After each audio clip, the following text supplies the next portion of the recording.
এই অবস্থা নিয়ে আমি চাকরি ডিজাইন দিয়ে চলে আসছি। যেহেতু চাকরি ছাড়িয়ে দিয়ে আসছি, আমি পেনশন তো সম্পূর্ণ পাই নাই, এককালীন কিছু টাকা পাইছি। ওই টাকাটা দিয়ে আমি ওই সামনে একটা মাছের ঘের করছি। ওই মাছের ঘের থেকে আস্তে আস্তে কিছু ইনকাম হওয়ার পরে আমার নিজের আগে শখ ছিল নিজের গরু পোষার। তো ওই গরুতে দেখলাম যে গরুতে তো মোটামুটি ভালো ইনকাম হয়, চেষ্টা করতে পারি একটা গরুর ফার্ম করার, বিদেশি গরু।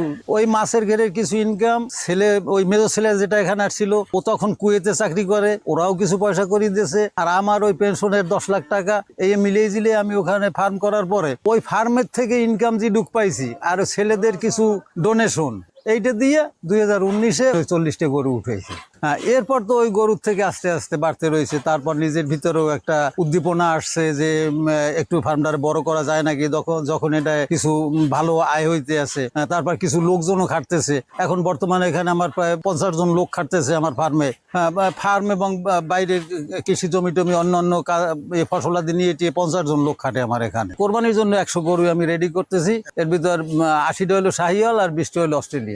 ডাক্তার বিষয়টা, এত বড় একটা ফার্ম, এখানে গরুর তো রোগ শোক অসুখ বিসুখ হইতেই পারে। এজন্য এখানে একজন পার্মানেন্ট একজন ডাক্তার আমরা নিয়োগ দিছি, যে সবসময় গরুর পরিচর্যা, গরু দেখাশোনা, গরুর কোনো রোগ শোক হইলে তার চিকিৎসা করা, এগুলি করে। 20 বিঘা জমিতে ঘাসের চাষ আছে। তারপর নিজেদের আরো জমি আছে, ধানের জমি আছে 150 বিঘা। ড্রাই ফুড মানে যেটা দানাদার খাবার, যেটা ওটা কিছুটা আমরা কিনে লই। এর সাথে যে বাকি যেগুলো দরকার, যেমন খৈল ভুসি, এগুলো তো আমাদের প্রোডাক্ট নাই, এগুলি আমরা কিনে নিই। আমাদের যে ভুট্টার যে উৎপাদন আছে, এই উৎপাদনে যে সাইডেস হবে, তাতে আমাদের গরুর 10 মাসের খোরাকিটা কাভার হয়ে যাবে। এই তো এখন থেকে শুরু হয়েছে। 25 সাল মানে আগামী ডিসেম্বর পর্যন্ত আমাদের এই ভুট্টার ওই সাইলেসই আমাদের চলে যাবে। দামের দিক থেকে যদি আমরা বিবেচনা করি এবং চাহিদার দিক থেকে, তাহলে শাহিওয়ালটারই চাহিদা ভালো এবং ওটার দামও একটু ভালো পাওয়া যায়।